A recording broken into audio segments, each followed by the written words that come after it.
कुछ टर्म्स हैं, ये टर्म्स आप देख लें फिर आपके लिए थोड़ा सा ईजी हो जाएगा आगे। नंबर 1 हमारे पास टर्म आती है बीटा लैक्टम्स क्या होते हैं।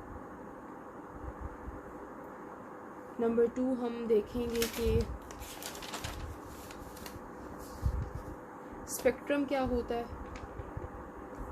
नंबर 3 पेनिसिलिनेज क्या होता है। और नंबर 4 जेनरेशंस क्या होती हैं। अच्छा, बीटा लैक्टम हम कहते हैं एक 4 मेंबर्ड रिंग होती है, ठीक है, 4 मेंबर्ड रिंग होती है। अब अगर ये रिंग प्रेजेंट होगी किसी एंटीबायोटिक ड्रग में, जो ड्रग हम पेशेंट को देते हैं, ठीक है, तो उसको हम बीटा लैक्टम ड्रग कहेंगे। अगर उसमें वो ये एब्सेंट होगी तो वो नॉन बीटा लैक्टम होगा, सिंपल, ठीक है। तो ये हो गए बीटा लैक्टम्स। नंबर 2 स्पेक्ट्रम क्या होता है। स्पेक्ट्रम को आप डिफाइन कर सकते हैं एज ए रेंज और सेट ऑफ बैक्टीरिया जिनके अगेंस्ट हम वो पर्टिकुलर ड्रग यूज़ कर रहे हैं। मतलब अगर एक ड्रग है उसका स्पेक्ट्रम जो है वो नैरो भी हो सकता है, मतलब वो कम बैक्टीरिया को किल करेगा, या वो ब्रॉड भी हो सकता है, मतलब वो ज़्यादा बैक्टीरिया को किल करेगा। तो ये रेंज ऑफ बैक्टीरिया होती है कि वो कितने बैक्टीरिया को कवर कर रहा है, उसको हम स्पेक्ट्रम कहते हैं। फिर हमारे पास पेनिसिलिनेज आता है, इसके आगे एज है, तो हमें पता है ये कोई एंजाइम है, और ये वो एंजाइम है जो कुछ बैक्टीरिया होते हैं जो इस एंजाइम की सिंथेसिस करते हैं।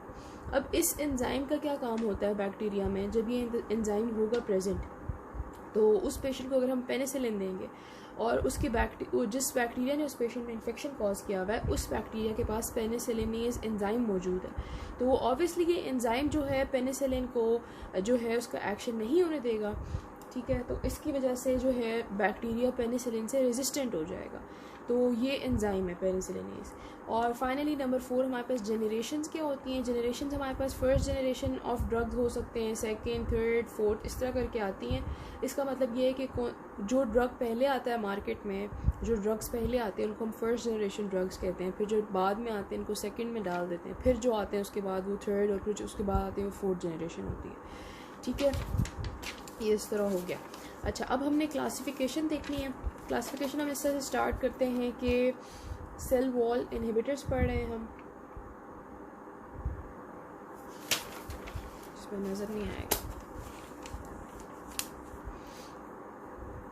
सेल वॉल इनहिबिटर्स, यहाँ से हम एंटीबायोटिक्स स्टार्ट कर रहे हैं। सबसे पहले हम वो ड्रग्स पढ़ने लगे जो एक बैक्टीरिया की सेल वॉल को जाके अटैक करते हैं, ठीक है, सेल वॉल को इनहिबिट करते हैं। यहाँ से हम स्टार्ट लेंगे।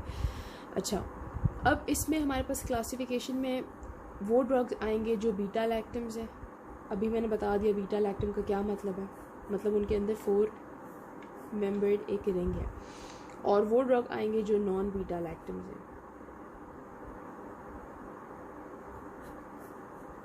ठीक हो गया।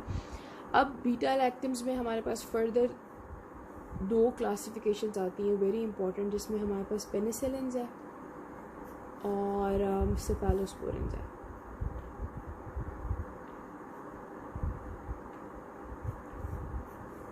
नॉन बीटा लैक्टम्स में हमारे पास मिसलेनियस आ जाते हैं सारे। अच्छा, अब पेनिसिलिन्स की फर्दर क्लासिफिकेशन है वेरी नैरो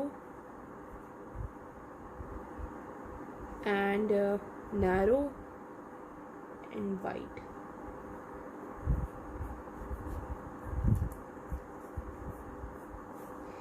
वेरी नैरो जो है वो हमारे पास, वेरी नैरो और वाइड ये दोनों जो हैं पेनिसिलिनेज रेजिस्टेंट हैं, मतलब ये वो ड्रग्स हैं जिनके ऊपर पेनिसिलिनेज इफेक्ट नहीं कर सकता, ठीक है, अगर वो बैक्टीरिया में प्रेजेंट भी है तो।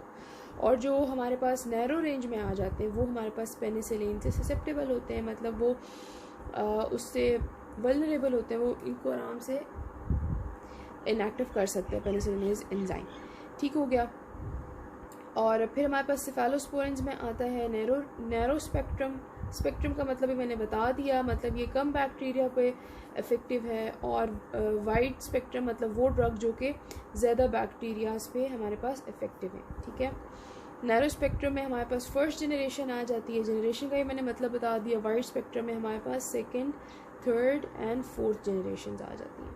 अब ड्रग्स मैं साथ साथ कवर कर लूँगी, परेशान होने की ज़रूरत नहीं है, इंशाल्लाह वो भी कवर हो जाएंगे। और नॉन बीटा लैक्टम में हमारे पास मिसलेनियस आ जाते हैं, जिसमें फर्दर हमारे पास कुछ ड्रग्स हैं जो कि मैं आपको साथ साथ याद करा दूँगी।